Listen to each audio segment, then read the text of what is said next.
I'm tired.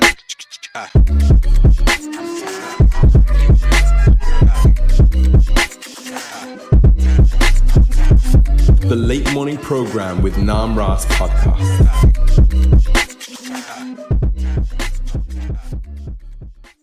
Hare Krishna, you're listening to the Nam Ras Podcast, the number one Hare Krishna podcast in the world. Emergency podcast.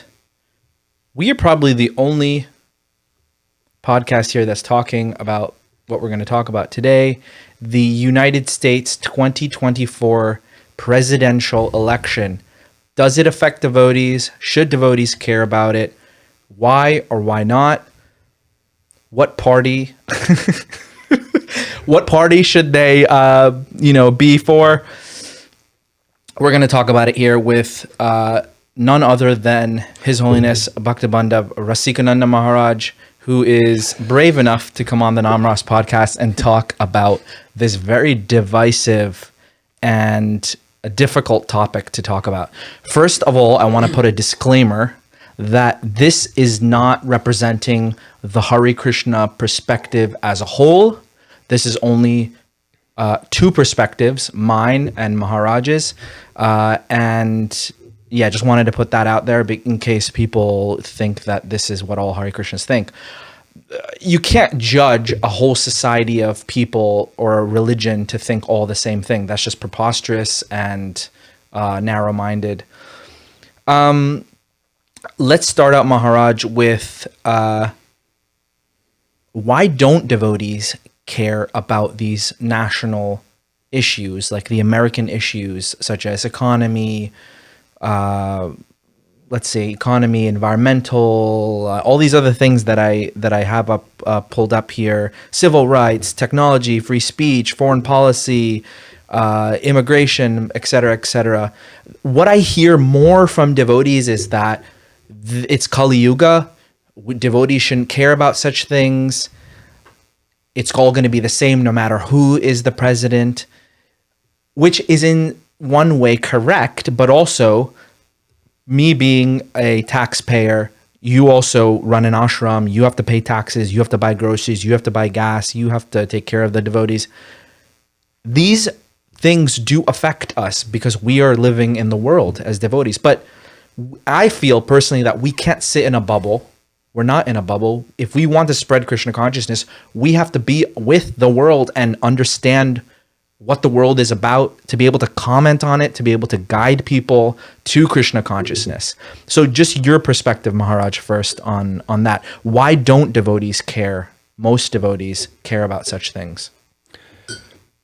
Myself, I've never voted and don't plan to vote this time. But you don't plan on voting this time? No, I'm not registered. Okay. But I know a lot of devotees who are voting, and probably a fair amount on both sides. So my experience is that devotees do care. A lot of the devotees who say they don't care probably care too. That's true, yeah. So I think, it's important not to just put your head in the sand and say, chanting japa with your head in the sand. These issues affect us, as you mentioned. Personally, in my role, kind of like a pastor, I care for people on both sides, and I think the extremist rhetoric and vilifying both sides is harmful to the social fabric, and we need shared values to really move forward in life as a cohesive whole. And so I think we should find common ground and shared values while also letting people vote their conscience. And I think it does matter. Now, there's two different sides of it, and we'll talk about this more from a macro and micro perspective. From a macro perspective, there's a chapter in the end of the Bhagavad Puran, 12th canto, where Mother Earth herself has a song where she speaks about political leaders being, in her perspective, quite laughable, their attempts to control and govern. And she mentions a list of great kings who are considered quite righteous, as well as great demon kings. And she says that both sides, their vanity of thinking that they can control the earth is quite laughable, because she's seen them come and go forever. And ultimately, God has a greater design, and God is time, and our lives are quite insignificant. However, that doesn't really help you as a father with children that you care about, and it is our responsibility to try to create a good future for them. And therefore, my personal mood is, I really strongly feel that faith and family values are very important, are being neglected. And if you look at parties that are promoting faith and family values versus big state and sense gratification, I think the choice becomes clear if those are your two focus items. God shouldn't be replaced with government as your big daddy. And so, I mean, there's a lot of things to say personally, but because I have devotees I care for quite a lot on both sides, Yeah. I think it's important to love and honor each other despite one's politics. I saw a quote yesterday, a video on a reel where it was quoting J.D. Vance, and J.D. Vance, who's the vice presidential Republican nominee, he said that it was amazing what he was saying. He was saying that I'll pull it up and link it in the description. But he was saying something like, if you're letting politics get in the way of relationships that you have with loved ones, it's not worth it. And I really jive with that. Like, who else is going to say something like that? I was really taken aback that he said that it doesn't, okay, Republican or Democrat, but if it's getting in the way of your relationship with your loved ones, then you're missing the point and it's not worth it. So, and I know that people get really into this, and devotees as well. It's very divisive. It's a very divisive thing. And devotees, not becoming friends with each other, or even on social media blasting each other because one might be a Trump supporter, one might be a Kamala supporter. So, yeah, I mean, I hear what you're saying, and we all have friends on both sides. But when we talk about the issues and the policies and what each party is representing, it kind of, I mean, I'm going to get blasted for saying this, but I feel like the one side is much more, like you said, family value oriented, religious, God oriented than the other side. I don't think it used to be like that as much. And back in the day, being a liberal or a conservative didn't have, both sides were fairly religious. Both sides believed in family values. So it does seem like we're going away from that a bit. And it's a good thing to talk about for sure. Yeah. What about the spiritual bypassing part of that? Okay, it doesn't matter who we vote for because Krishna is ultimately in control. Kali Yuga is going to continue and people are going to suffer like they have been suffering anyways. Or does it matter that we choose someone who is not going to maybe go into more wars, or is going to help the inflation and the economy and things so what would you say to someone who says that? When we talk about spiritual bypassing, and thankfully I don't talk about it much. I think it's the first time I've actually mentioned it in a lecture or talk, but maybe I should talk about it more. I think there's two things do you not think it's a what I think is there's a perspective of a renunciant, a tyagi, or a sadhu, or a sannyasi, and the perspective of someone more living in the world, a grihasta householder. And a tyagi, a renunciant perspective, is ultimately aloof from these material things. Right. That being said, it depends. If you're in a pastoral role as a community leader, then you all are involved in society, and the wants and needs and worries of the constituent party, the people, are important. From a renounced perspective, we're transcendentalists. We understand that ultimately there are bigger things that matter much, much more. But again, on the day-to-day level, these things do matter because when you go shopping, it matters. It's you need to go and serve Takaji, you need to buy boga, and different policies impact your ability to just live. And you could say, oh, well, it's better to be more poor and you'll be more Krishna conscious. But I personally think you want children to grow up with a sense of pride in their tradition and their culture, not just to be, beggars in the street. Yeah. And also, that being said, America has a great constitution for people who want to practice their religion in peace. And I think it's important. There's a dictum in scripture that says, Dharma rakshita rakshita. Dharma protects those who protect Dharma. And so if you like things like freedom of speech, freedom of religion, right to defend yourself and so forth, you have to strive to protect those things in the body of society. And so, I would just say, I think it's conservatism and liberalism in America are both needed. Center right, center left. I think the extremist parties, the extremist fringes of both parties are very destructive. Mm-hmm. And in general, I think communism and socialism have been proven to be very destructive. While they may hold lofty ideals, in practice, they're very destructive. I say, people are like, oh, judge a man by his ideals. I say, karma judges you by your actions. It's reaction to your actions, not your intentions. Mm. The road to hell is paved with good intentions.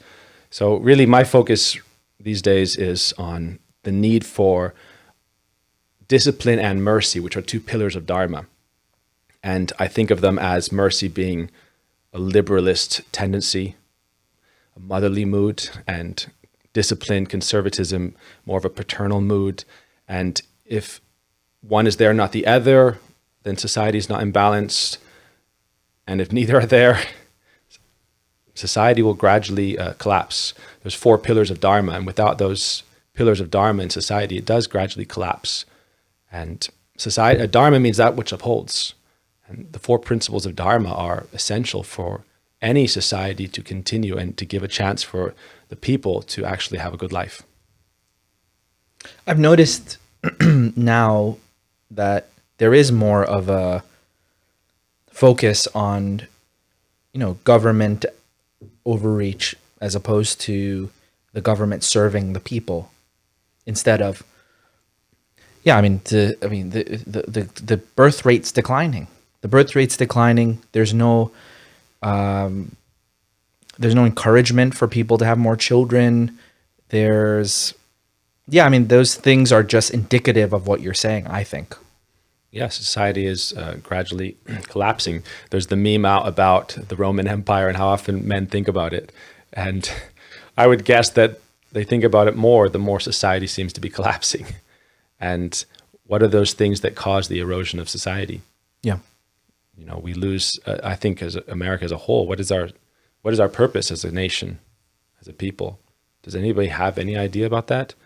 I think we've gone too far into, we've got off balance, and it's all about what can I get, and I deserve it, and I'm entitled to it. Yeah. And there's therefore no balance. There's no discipline. I was thinking about it today. Everyone likes a hot bath, hot bubbly bath. But sometimes you need an ice bath. Right? I don't think there's enough discipline in society. I think everything's about more and more for me. And I feel like the purpose of the nation is to put the individual first, liberty, pursuit of happiness, and so forth. But the duty of the individual is to think about the family, then to think about the community, then to think about one's nation, then to think about the whole world, then to think about all of life. Vasudeva Kutumbakam, we're all one family. Sarva Sukhinu Bhavantu, everyone should be happy. So basically, in our philosophy, service is the ultimate constitutional nature of every living entity. And so I think as a nation, we've veered off completely from the concept of service to family, service to society, service to God. And we think that just happiness is the goal because it says in our declaration, or is it wherever it is, the pursuit of happiness. And that's good for the government to think about the people. But the person's particular focus shouldn't just be the pursuit of happiness, because it leads to a hedonistic society. And I think that's what we're in. Everyone's looking for, what can I get? And, you know, partially the society is it's crushing people in so many ways.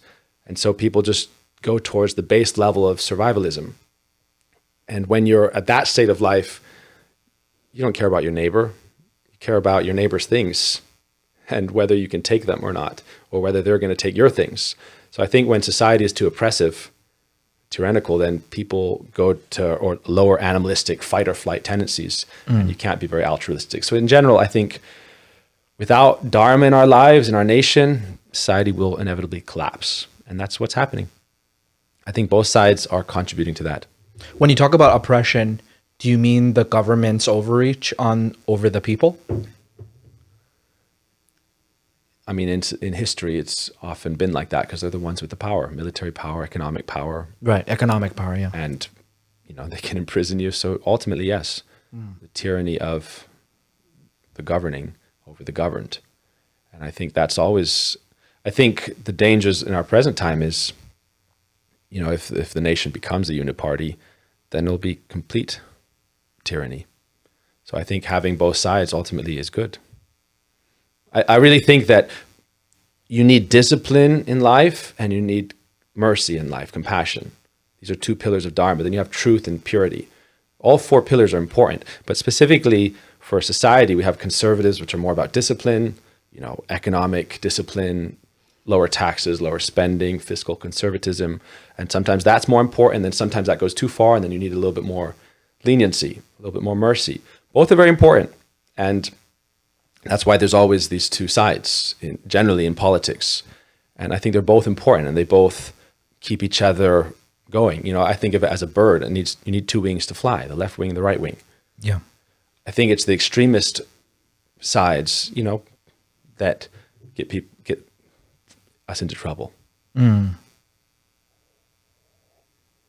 I think the extremist sides are reactions to each other. Like when we see too much of an extreme, then, or when someone sees too much of an extreme on one side, then their reaction to that is that, oh no, we have to go fully in this direction to balance the other side. I haven't seen it like this in my whole life. I mean, I pretty closely followed politics as a young person, a teenager, and it was just— You're still young now. Yeah, I'm still young, but I'm almost 40. So, I mean, I haven't seen it like this. And yeah, in one ways I see it is a ploy of material nature that, you know, we all, you know, have this kind of binary when it comes to, I mean, people fighting and things. It's just Kali Yuga. But also, like you said, I think, yeah, I mean, the kind of focus or the kind of values of each party are kind of clear to me. It's not that it's like very gray. Yeah, it's not. It's pretty polarized. It's pretty polarized. Yeah. I mean, it's sad to see things like family being almost derogatory term, to be a parent, to be a father and a mother. I mean, not necessarily so much, but we should be glorifying this because especially, again, faith and family values. Right. God versus government. You know, government should be a servant of God, not letting you know what, you know, you're allowed to do in worship. So I'm sure everyone's kind of waiting for what's your actual stance. I don't know. I don't think it matters. Yeah. I think we're kind of sort of objectively discussing what each party stands for from what our perspective is. And I mean, you're not voting, I am voting, and I think it's pretty clear which way I go. But that's not what this podcast is really about. I'm not here to push Trump. I'm not here to push Republicans. Or put down Democrats. I'm here as a Hare Krishna, what our perspective is, and that we should care about such things. That's my opinion. One thing I wanted to mention is because it seems like it's becoming like a social crime almost to be able to express your opinions, especially Yes, that's a great point. as a conservative. Yeah. And I think being vocal and normalizing being able to say, no, I think there should be a little bit more conservatism in society because I think the left side it's been unbalanced. I think Yes. that should be considered, yeah, it's okay.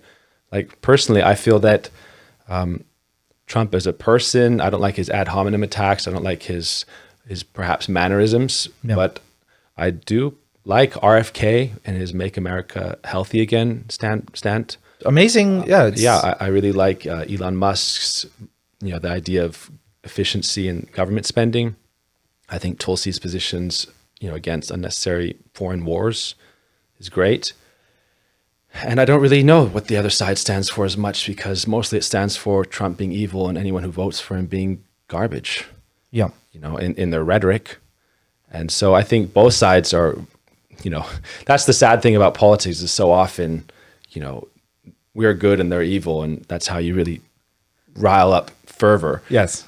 But so I think back in the day, there was more of a statesmanship and, like a gentlemanly quality between political parties.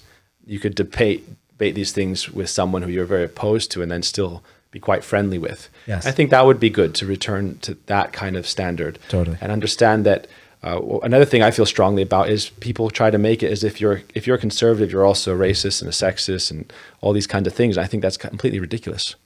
I think, like I would say myself, I'm more of, I lean more towards being a liberal in my heart. Yeah. Generally caring about people. And then that's partially why I think, conservatism at the present time is like a countercultural thing, because you're saying if someone isn't a liberal, now they're a bad person. Yeah. And I know lots of great people on both sides. And I think this, a kind of going against people, ad hominem attacks, making people out to be bad just because they have a certain opinion. It's based on personality. It's kind of hardwired into a person. If you look at how people vote, there's conscientiousness and, the 5 big personality traits. People generally vote according to their personality. So you're basically saying this person is bad because they have a certain personality, which is a little bit more conscientious, a little bit more industrious, or on the other side, a little bit more neurotic, a little bit more, there's openness, trait neuroticism. Right. But in general, you're saying, okay, generally it's 45, there's some people in the middle, because that's how personalities are. I have a lot of family and friends, and it's not a male versus female thing. I know a lot of women who are very conservative, actually a lot of the times much more vocally than men or much more intensely. And I know a lot of guys who aren't. So how can you say these people are bad just because they think you should spend less as a government and they think you shouldn't pay as much taxes and think you should deregulate businesses? Personally, I think that there's no government, there's no nation with prosperity. There's no food on the table without the Vaishya class or the business class. The administrative class, the Kshatriyas, the government, the Brahmins, the literate class, and the previously the actually specifically religiously literate class, and the labor class all depend on Vaishyas. And I think nowadays, again, I think it's what the left, the far left, the extreme left is doing is trying to bundle everything up as one big thing is bad. Capitalism is racism and white supremacist, systemic, this and that. I think this is, and they're using mercy as their weapon with which they're beating the head of the people and destroying society. I think it's quite sad. And I can feel for the other side of the individuals, but at the present time, what's happening, Srila Swami Prabhupada writes in his purports, there is a war going on between essentially the Vaishya and the Sudra classes of society since the last few hundred years. Yeah. And, this generally is seen as like a capitalist versus socialist thing. And eventually when socialism does win, or maybe it's in different nations at different times, society completely falls apart. Because again, no discipline. And you're punishing, you look at what happened in USSR, Crimea, these different places, you're punishing anyone who's able to put together a business. How is that good for society? The government spending requires business. labor class requires business, intellectuals require business, and yet you're vilifying them. And I personally feel like that's the last thing we have left. The last defense is good business people. We're not living in a time with monarchy, which that's a good thing in Kali Yuga, and it was a difficult thing in previous ages as well. It's not like monarchy has always been all wonderful. All the greatest demons were monarchs. Yeah. So anyhow, I just feel like to have a good society, you have to support those individuals who take responsibility, who are competent, and who are able to be providers. And if you don't give them a chance to have private property, you don't give them a chance to take care of their families, you punish them, and you incentivize people to not have a business, you make it easier to be on welfare. You make it easier to be on welfare than it is to run a business. You're actively destroying your society. Yeah. So there's so many things to say. I've never talked about politics. And again, I just think these are common sense principles. Yeah. No, I mean, I appreciate it, Marge. You're putting yourself out there talking about these things. And I think that we need to have more conversations about such things than less, because it could only help when you kind of flesh out these different issues. So I put into Google, make a list of the top issues voters care about in the 2024 election. So maybe we can go through some of this stuff and you can comment on it and I can comment on it. So the first was economy and inflation. I mean, you touched on that a bit, but voters are focused on rising prices, especially for essentials like groceries, housing, and fuel.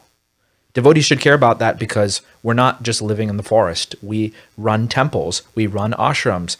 We have to care about how much things cost. Pay mortgages. We have to care about what things cost, right?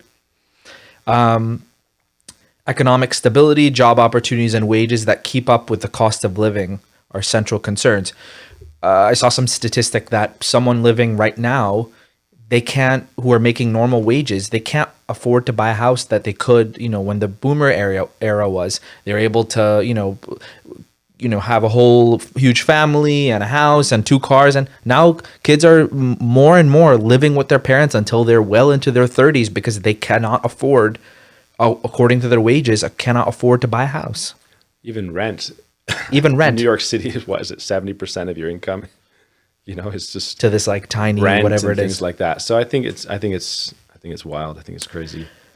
Federal spending and national debt. Many voters are concerned about the long-term implications of national debt and government spending. I really think it just comes down to we are crippling the economic class, the business class in society. We're making it so difficult for them. It doesn't mean we shouldn't have some social responsibility around, you need some guard walls on them. But again, you're making the country less prosperous while also incentivizing people to have less focus on Dharma. What I mean by that is, again, sometimes you need more discipline, sometimes you need more compassion. Right now in America, it seems like there's very, very little discipline. I'll give you an example if you don't mind. Sure. I was thinking of 2 stories. Short. Mm-hmm. There's a mother. This is a kind of a sadhu story you hear living in temple life. So there's a mother who has two sons, and to one son she was feeding neem juice, not the most tasty drink, and to the other son she was giving lassi. And the boy who was getting the neem juice after a couple of days, this is not fair. I can't tolerate this. He's a young, he probably wasn't saying it, this is not fair. He's probably just screaming his head off and fighting with his brother. And it went on for some days, and her neighbor and her other family was, this is why you're doing this to your children. She said, you don't understand. One of my sons has parasites. This is cleansing his system and getting rid of them. And the other son, he's a growing boy. He needs yogurt. He needs ghee. He needs butter. He needs honey. It's good for him. As soon as I help this one son for a week of this, then he's going to be getting the same thing. But he needs discipline. This is helping him. In society, you need discipline just as much as you need compassion. They're both compassionate. She's, by disciplining her child with this neem juice, she's actually helping him. It's a mercy. Right. And on the other hand, I'll give you a different example. There's a mother who had a son who stole in school, brought back home a few little things he stole, and she didn't say anything. And he continued doing this. First he stole a pencil, then he stole a notebook or whatever. She never disciplined him. As he grew up, he became a thief. One day he was caught for a serious crime, very serious. And this is ancient time. He was going to be punished with death. This is an ancient story. And he was offered a last wish, and he said, okay, I want to see my mother. His mother came. This is how I would hear the story many times. All right, trigger warning. So the guard said, what do you want to do? What's your last wish? He said, I really want to see my mother up close. So he's in the prison, and there's the bars. And he says, oh, my dear mother. And she's crying, oh, my son, I can't believe this is going to happen to you. Oh, my dear mother, I just want to give you a hug. And so he gives her a hug through the bars. She gives him a hug. And then she says, is there anything that you want? So she's giving him a hug. He said, it's a strange request, but please just, if you love me, and this is going to be the last time we see each other, I'm going to die tomorrow morning. They're going to kill me. Can I just see your tongue? She thinks it's bizarre, but it's his last request. So she sticks out her tongue and he bites it. He bites off the tip of her tongue, spits it out. Everyone's in shock. And he asks him, why did you do this? And he says, I'm being punished for my crimes. I did them. But ever since I was a child, she never chastised me for stealing. Her tongue is also like an instrumental cause of me being a thief and dying. So she was very merciful, very lenient. No discipline. Discipline is also a mercy. And so in general, my personal mood at this moment is there's just not enough discipline in society. I think young men should have 2 years of military training. If not that, a vocational training. If not that, go into a high education university. If not that, serve as, like the Mormons do. 2 years of your life, men and women. Yeah. Discipline, rigor. Unfortunately, the Brahminical class, intellectual class, has also become corrupt in this age. So society has lost faith in it. That's why a lot of religious attendance is down, because of corrupt spiritual leaders. Yeah. So in general, it's a very horrible situation, difficult situation. But I just really feel like we've gone towards a hedonistic society. It's all about how can I get happiness. No sense of responsibility, no sense of dharma. And we don't understand that happiness comes of its own accord. Krishna says in the Gita, just like distress is not, you don't strive for distress. Similarly, you don't have to strive for happiness. It comes. Without endeavoring for distress, it comes. In the same way, happiness will come. It's not I don't personally feel like the pursuit of happiness is the goal of the individual. The government should be focused on the happiness of the society and the individual. So the pursuit of happiness is the goal of the government. The individual should think, how can I be of service to my family? How can I be of service to my soul, to God, to the nation? And then we need a purpose as a society. What's our purpose in America? What's our purpose in American life? We used to have the purpose of the American dream, but that's becoming harder and harder to achieve. So we need some kind of other purpose. They say those who know their why can tolerate any how. What is our why as a nation? Mm-hmm.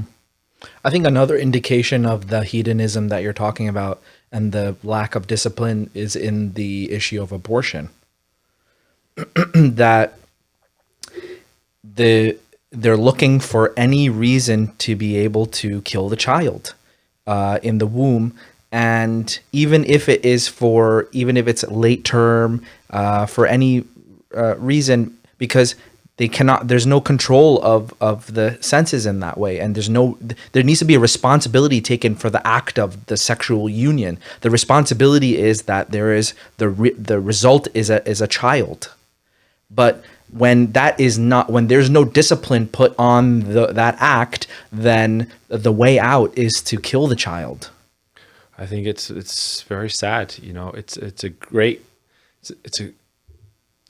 great courage is there in raising a family, especially in this present day and age before, one person could have a regular wage and maintain a family and have a home. Right. It takes great courage, I think, and to take responsibility to help a life come to adulthood and face the world. There's a great nobility in that.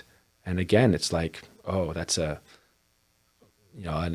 consequence that we should be able to just erase like an eraser. Yeah. It's horrible. And, that's again, this is a very contentious issue. I don't necessarily think it should be illegal. I think up to a certain, if you want to ask me my personal position on this, right. We don't have to really get into that. Yeah. Every state,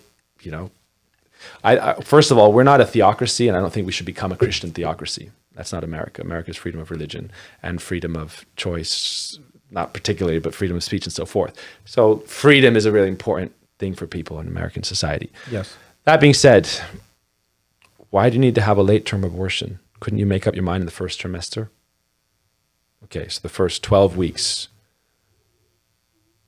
even in a liberal state, all right, the second trimester, you could make up your mind. Why do you need a late-term abortion? Yeah. We're not getting into this in particular.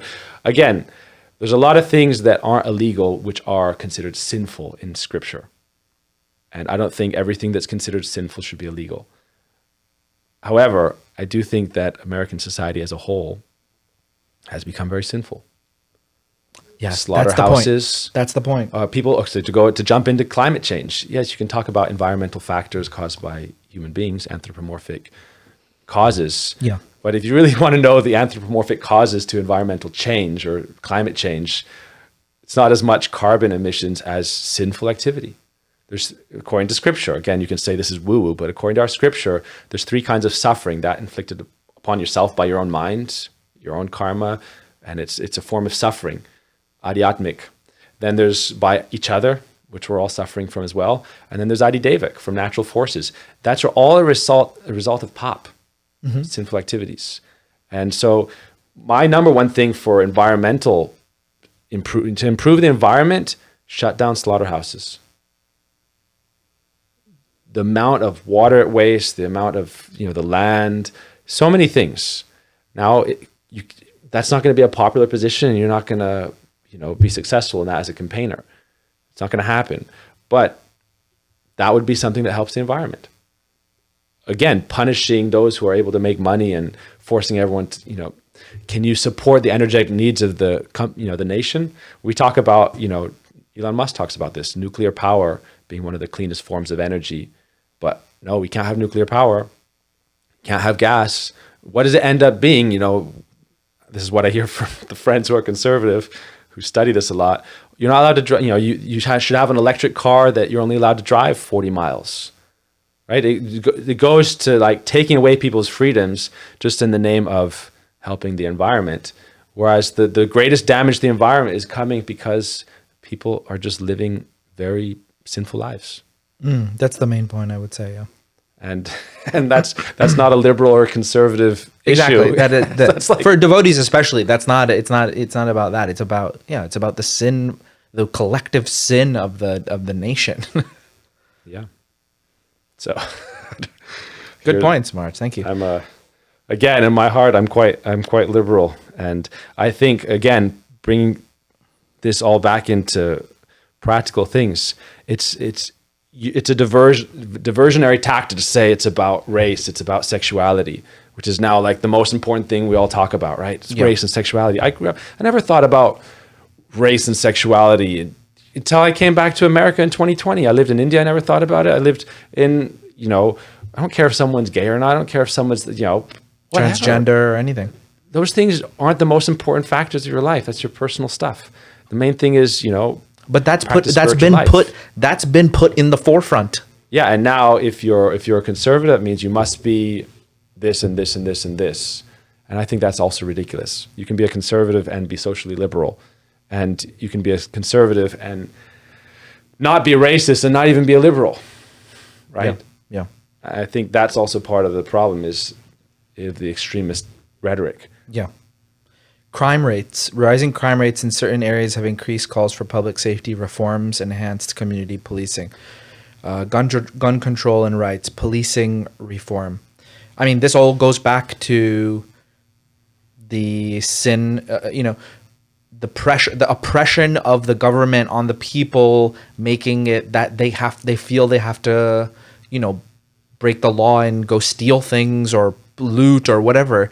That's the government's responsibility, that the people are not feeling like they should be doing those things, or to push and enforce the law. when it needs to be enforced. But we see that with liberal run cities, it's just been run into the ground.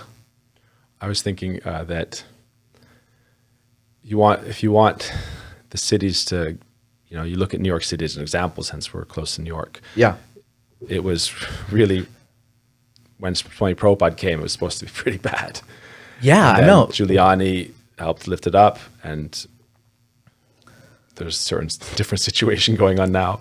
But the point I think which would be helpful is, I think you should make it easier for businesses to make money, and I think you should increase wages. And I think you should reduce government spending, and like Elon Musk says, if you had a committee for efficiency, he was saying, you could take off 2 trillion just from their 6 trillion plan in the next 4 years. I think if they can do that, it can really help. And on crime, well, yeah, you got to make it so people can live and work and make money. But that doesn't, even if they're struggling, that shouldn't permit you to destroy other people's livelihoods, which is what crime does. Yeah. And again, I think that should be stricter. And it's not a race issue. Mm-hmm. There's plenty of criminals of all types of people, but I think it should be a little stricter.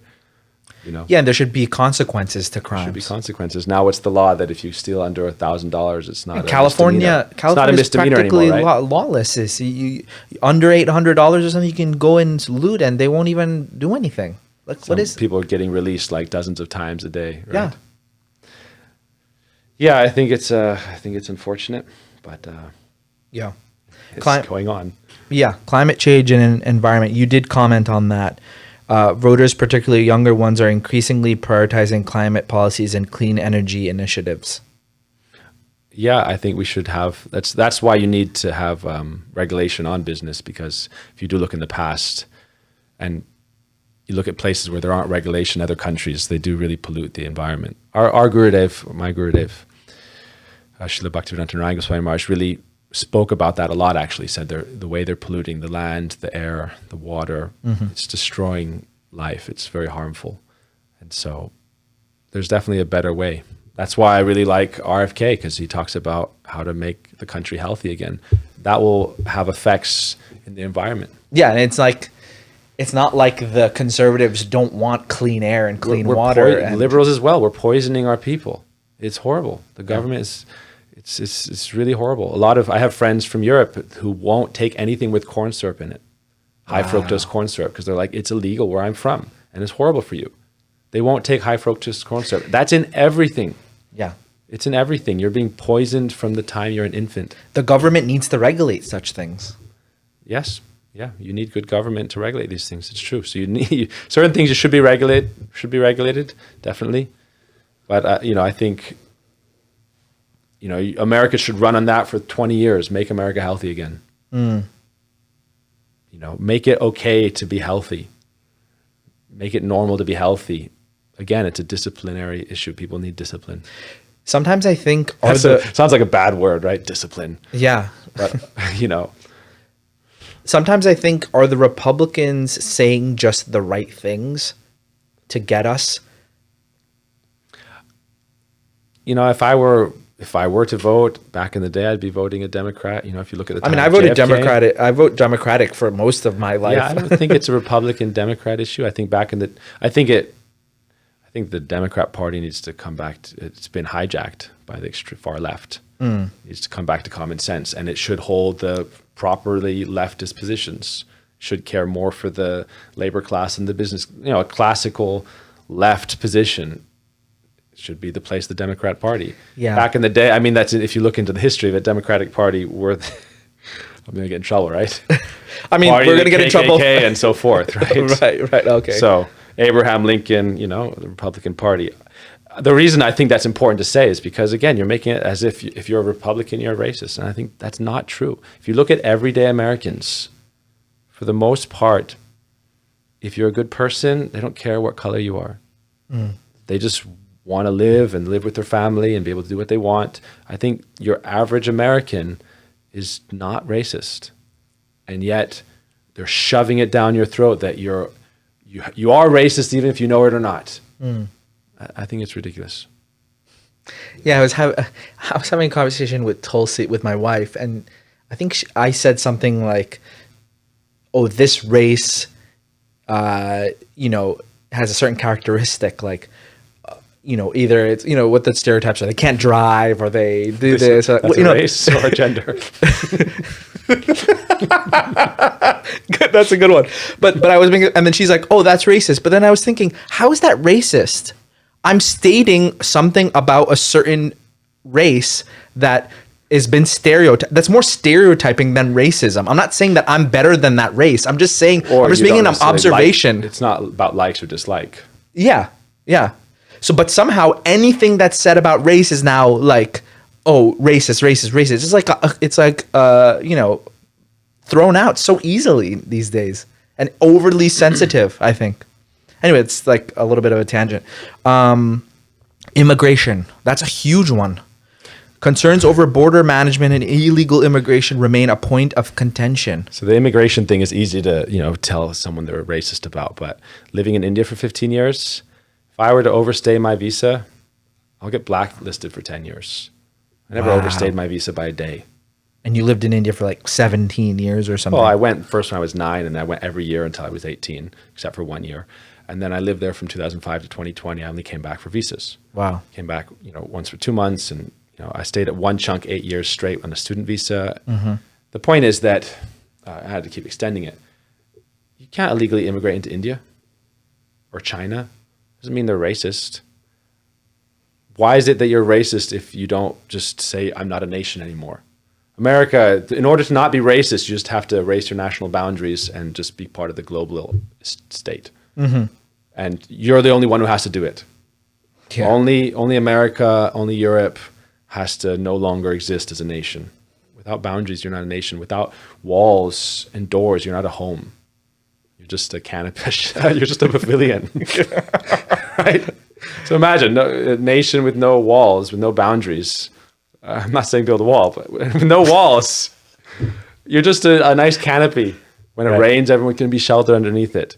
So the point is, I think immigration is good. America is founded on immigration. We came over and you know, you look how, you know, for example, Indian Americans like yourself Yeah. My parents came over legally. doing great work for the nation and for yourselves. I hope, you know, Yeah. because faith and family values and working hard and taking care of yourself and community fabric. So I think immigration is a good thing, but I do think it should be vetted. You Should know, be legal. it should be legal. Like I was thinking, you know, like a university. A good university isn't open for everyone. You have to apply and you have to show what value you're going to add or how you're going to be of benefit to society. Yeah, exactly. Not even what's good for the university. What good are you going to do to the world? And so, first of all, people who are coming here, why? How are their countries being managed that it's not a good place for them?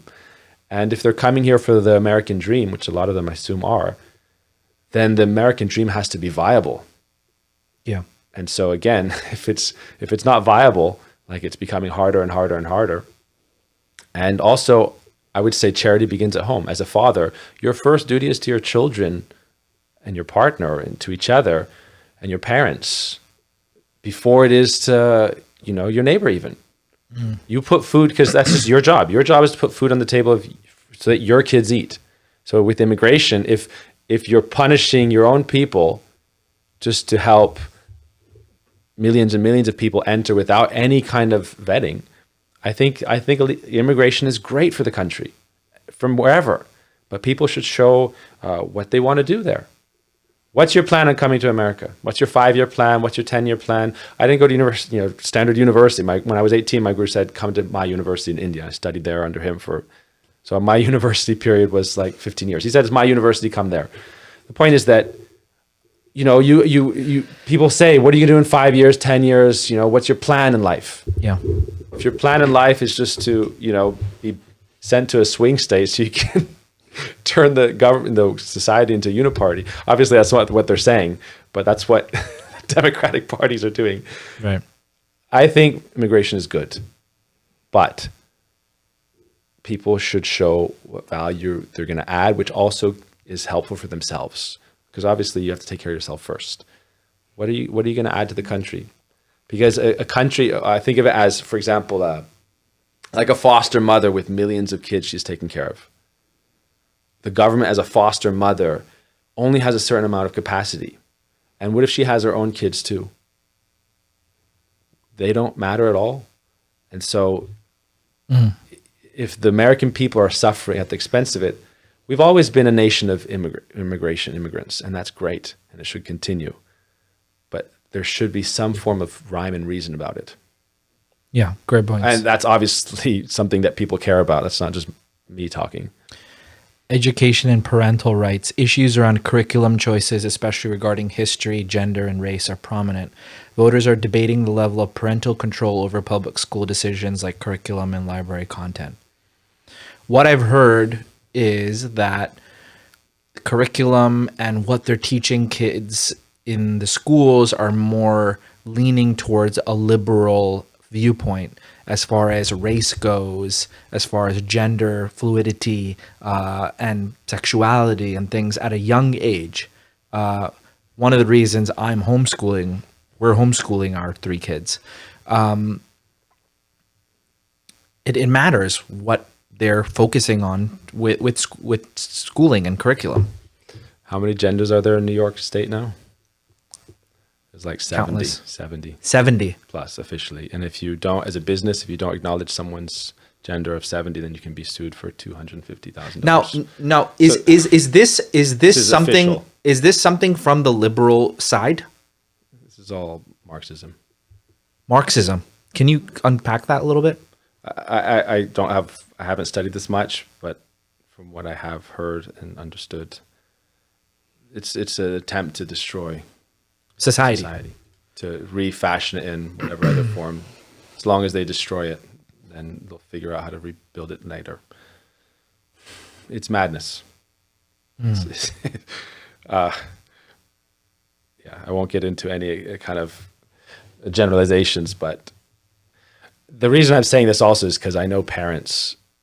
My primary responsibility is like I care about families, and I care about communities, and from my day-to-day experience from a wide range of people, from mothers, from fathers, they care about their kids, and why is it that more and more, why are people afraid to send their kids to school? Yeah, I mean, it's crazy. Yeah. And I'm sure you're still paying taxes for school. Oh yeah, I'm paying big school taxes. Yeah, and up where we are, where our ashram is in upstate New York, it's $7,000 a year for taxes just for the school. Another, property tax separate. Yeah. The point is that what are they teaching the kids? It's crazy. Why don't you focus on how people are going to be able to support themselves in their lives? Yeah. What does it matter? These different things, and if you're teaching kids that what matters is that you can be anything you want at any given moment in time. I've heard from a mom recently that one of the reasons they don't send their kids to school because in the school there's someone who they eat cat food and dog food. Really? Why? Because it's like they're a furry. The kids are furries, and that's what you're teaching your children, that they can be a pet dog. It's like, would that happen 30 years ago and not just be completely laughed out of public discourse? There's something obviously that's changed where this is something that's being pushed. Like when we were kids, it wasn't like that. Like you're saying. Yeah. So there's obviously something that's changed where this is being... To give the devil his due. We were talking about this a week or so ago, but I see this kind of radical gender ideology as people are trying to expedite reincarnation in this life. Right. We want to have complete freedom in this life, and freedom is great. That's the desire of the soul. So to give that its due, the soul can take on any form, but it's done over lives. That's the Vedic point of view, the Sanatan point of view.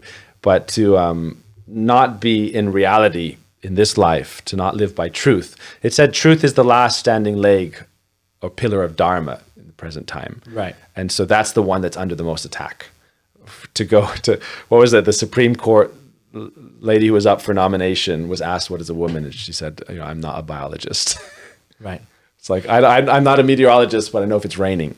So the point is, if your definition of what a woman is someone who identifies as a woman, but you don't know what that is, it's just, there's a joke that just says, it's turtles all the way down, which is a joke to say that it's just sounds good, but you dig and it's just like, there's no substance. Right. It's all just sound bites. That truth point is very interesting. There's no truth left.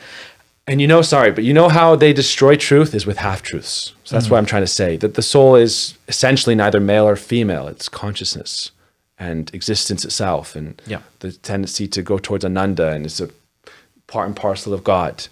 And the soul can assume a form of a male or a female, or even in an animal. And so it's like those things are possible. So on a half-truth that you are not this body, you're saying that the body now, if you're not this body, then why should you change your gender? Yeah. And I think it's and for people who are genuinely like that, that's fine as well. We love everybody. It's not a problem. But don't shove it down your 5-year-old. I was just going to say that. We don't care about such things. Like when I was a kid, we didn't care. You know, we had transgender devotees, we had gay devotees, we had all kinds of people come, but that wasn't their what they were leading with. They were leading with that we're devotees of Krishna. We don't discriminate people upon the body. But now it's been that people are leading with such things, even into a spiritual community, leading with all this gender stuff, and that's where we have a disagreement. Where I have a disagreement with it. That don't lead with it. If you don't care about it, we don't care about it. It's like we can all be devotees. But there's a great story of pro-transgender story, really quick. Sure. So when Lord Ram went to the forest on his exile, the citizens of Ayodhya, his kingdom, were following him to the forest. And he said, "Please return home. I have to go on my own." And he said, "Oh, all men and women of Ayodhya, please return home." And saying that in the middle of the night, he left so they wouldn't follow him. When he came back 13 years or so later, right on 14 years, right? 14 years. 14 years. Before he entered into Ayodhya, the border region where they had followed him to, there was a group of hijras, which aren't really, you wouldn't really call them transgenders, but like the third sex. Hermaphrodite or something. They were still there, and Ram said, "Why are you still here?" And they were very devoted and respectful. And they said, "Dear Lord, you didn't instruct us to go home." He said, "What do you mean?" He said, "We're neither male or female." And so he blessed them for their loyalty and dedication with the power to both give a blessing and a curse. He gave them that boon. And it's a funny thing, as a renunciant, the hijras, as they're called, we're like a similar caste. We're both kind of outcasts from regular society as a renounced monk, right? A celibate, lifelong monk. So I'll give you a story. We used to travel a lot in trains in India for 1-2 days, Vrindavan, Navadvip, Puri. And generally the hijras beg in the trains and in other places like buses, and that's how they maintain their life. Imagine that in America, right? Anyway, so one time we had a godbrother actually, and when a hijra was begging from him, just for a few rupees, he insulted them and wouldn't give anything, and they cursed him. They didn't say what the curse was, but they gave him a curse. And he had just been married. He was newlywed. And a few days later, he told his wife he needed to separate because he was becoming a woman. Wow.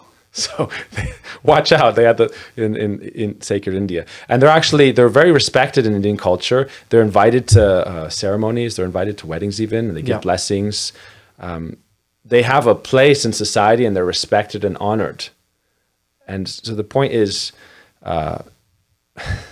it's a respect.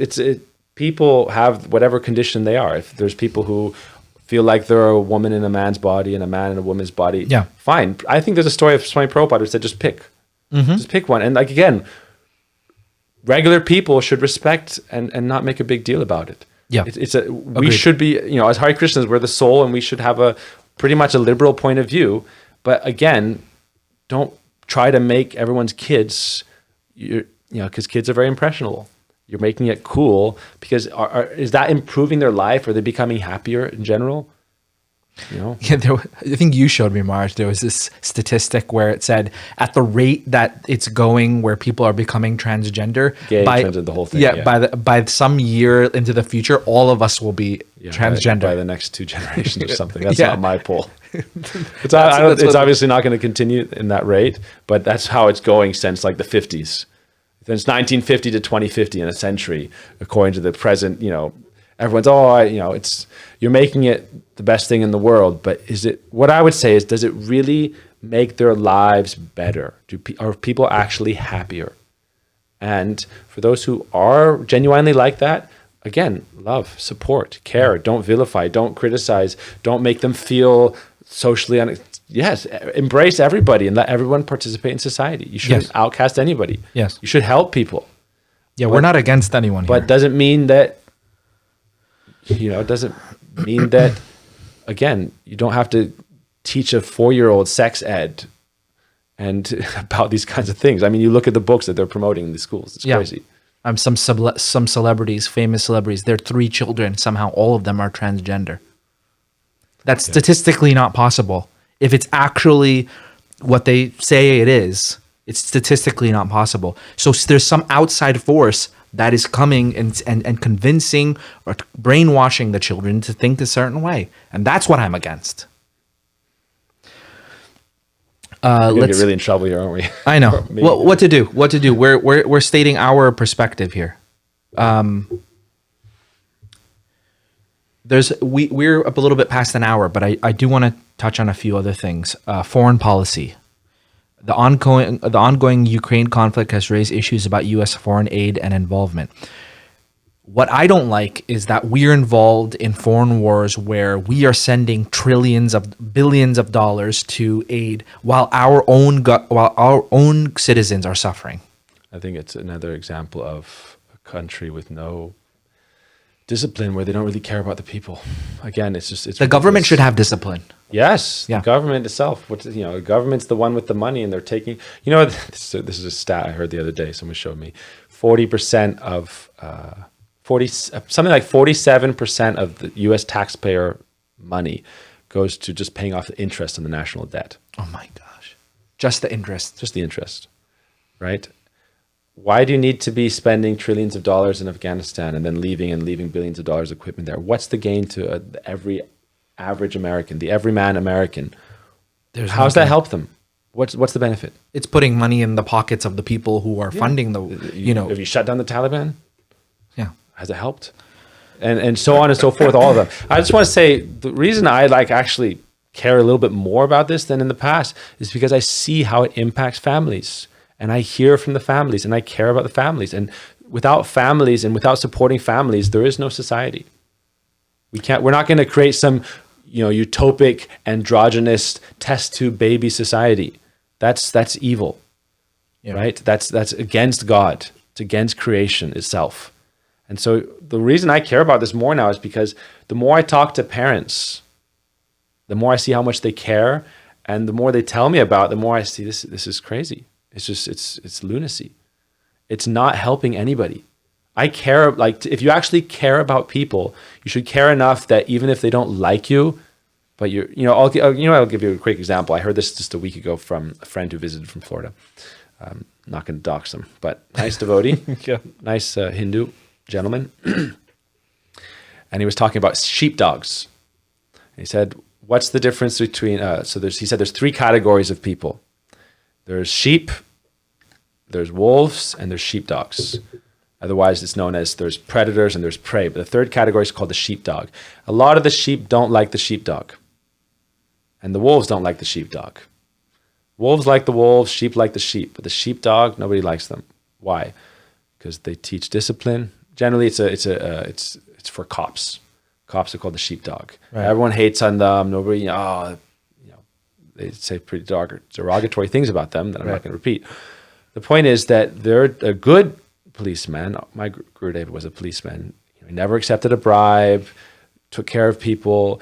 You see a cop, and if you have, one thing my mentor says is if you've never done anything wrong in your life, if you're always serving and you're living dharmically, there's nothing you should be afraid of. If you're always like this and you're always looking down, you're always afraid, it means you're doing something wrong. Yeah. So the example of the sheepdog is their job is to protect people and protect them from predators. But a lot of times in doing that, they are misunderstood and disliked. Yeah. So if you really actually care about somebody, you shouldn't be the mother who her son, says, "Can I see your tongue in 20 years?" because he's on death row. You should be the mother that gave a little bit of tough love that the son says later, "Oh, my mom saved my life because she gave me a bit of tough love." That's mercy. Yeah. That's compassion. And if compassion is only, if you're only feeding your kid whipping cream, ice cream, your favorability rate will go through the roof, right? What's Namras's favorability amongst, his kids? Wow, it's like 99.99% because all you're feeding them is whipping cream and chocolate and this and that. It's killing them. Yeah. Diabetes and so obviously it's an intense example, but in Indian meals, we start with Karela or neem, bitter gourd or neem. You need an ice bath, you need a hot bath. So yeah, perhaps that's an extremist position, but I think in other countries, we have brahmacharis who are supposed to go to military school for 2 years. And the only reason they're out of it is because, they're serving in the ashram as monks. It's like, if you don't want to go military for 2 years and get trained, you should be in ashram life for a couple of years. You should be doing vocational training. You should go to university. You should make your life meaningful and useful. And society should help encourage that rather than just saying, go and enjoy your senses as much as humanly possible. Yeah. I think we can end here, Maharaj. I think I think we covered a lot here.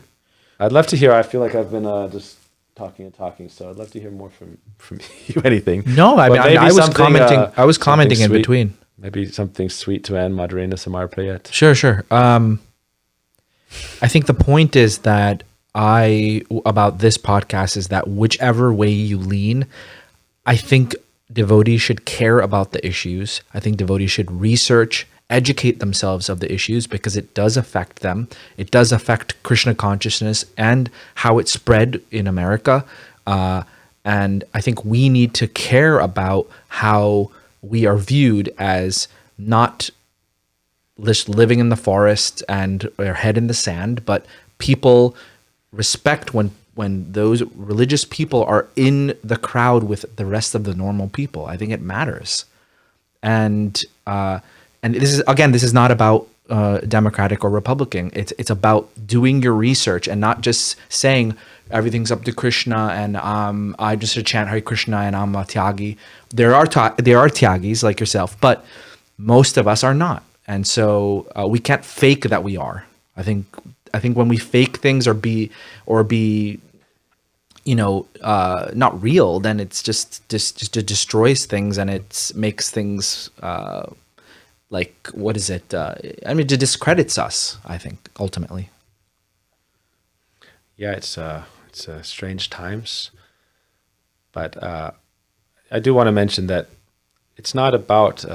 Again, I think back in the day, I think you need both parties. I think you need conservative and liberal. I think they have to balance each other out. Sure. What I don't like is the kind of, you get a sense of like this elitist snobbery towards people. And that's what I don't like. I feel genuine, I think if you're a normal person, you should feel genuine affection for other human beings. Yeah. Right? You can't label a whole category of humanity as horrible just because they don't vote your politics. That's why, you catch me in a different mood another day, I could, argue till the cows come home and either side back and forth and back and forth. It's not about that. Yeah. There's positive things to say about both sides. I have a lot of social liberal perspectives. I would just say at this point in time, America needs some fiscal conservatism. It's a more classically liberal perspective. But at the same time, in other times, you need a lot more of a liberalist point of view. I think it's just a matter of what's needed at this time to help balance society. Right? Great point. To create harmony. It's not one or the other. Both are essential. But what I don't like is saying that all these people are evil, all these people. And that's what I don't like about Trump as well, is that I think his rhetoric at times, it's made him, fun, and people love roast comedians and things like that. So, Trump's so funny, he roasts people. But ultimately, for me, it's not a gender issue. It's not like I don't want a woman to be president. I think a woman president would be great. I think it should be a conservative woman. I think it should be the Margaret Thatcher of American women. Tulsi Gabbard. Yeah. So it's like, I don't care. It's not guys versus girls. It's not race versus this. I think it's what's best for American families. Yeah. It's what's best for the country. It's how can America, if America is not stable and prosperous, it can't serve the world, just like any other country. Yes. And so if America doesn't, have any kind of discipline, if it doesn't tighten its belt in anything, whether it's the border, whether it's crime, whether it's economics, whether it's school, all these things, why are we so focused on sex and race in schools? Shouldn't you focus on how to maintain your, grow up and survive in this harsh world? Shouldn't you be like taking economics class instead of, sex ed and racial theory? It's mind-boggling. And I think it's ultimately it's sad, it's criminal, maybe not criminal, but I think it's unfortunate. Yeah. And I don't think why I'm speaking these things. Well, you asked me, I wouldn't have otherwise, but I think it should be okay to say I think the country needs a little bit more of a conservative right now. I don't think it's about Trump. Like, I think I like RFK's position because most families I meet like that. Yeah. And it's my job to, help serve their needs as a community leader. Tulsi, not being into foreign wars, cutting back on government extravagant waste. I think all these things are good, important. And I think in another 8 years, you're going to need liberals again. But hopefully at that point, it's not the Liberal Party hijacked by the extreme left and the Marxists. And maybe the Conservative Party is just saying the right things. Maybe the Republicans are all saying things that we like. Maybe they won't do any of the things that they say they're going to do. Yeah, that's possible. Also very possible. Yeah. And then I bow my head to those devotees who say it doesn't matter, and it's all Kali Yuga, and it doesn't matter who's in power because it's all going to be the same. Yeah, I think it's Niskam Karma Yoga. That means you shouldn't be attached to the results of your work. That means you should have a transcendentalist point of view, but you still have to do karma. It's not Niskam Akarma Yoga. Right. It's not no attachment and no action. Right. It's act without attachment. Yeah. So you have to do what's best, what you can best with your pray and with your intelligence. Yeah. Whatever comes, or Guru Sadhu Sastra. But don't be attached. It doesn't mean you shouldn't act. Yeah. Karma nevadikaraste. So apologies anyone who I shouldn't be apologizing, but don't apologize much. No. I really have a lot of friends on either side, different sides, and I just think to understand the importance of discipline and mercy, and how discipline can be merciful and mercy can be cruel. Yeah.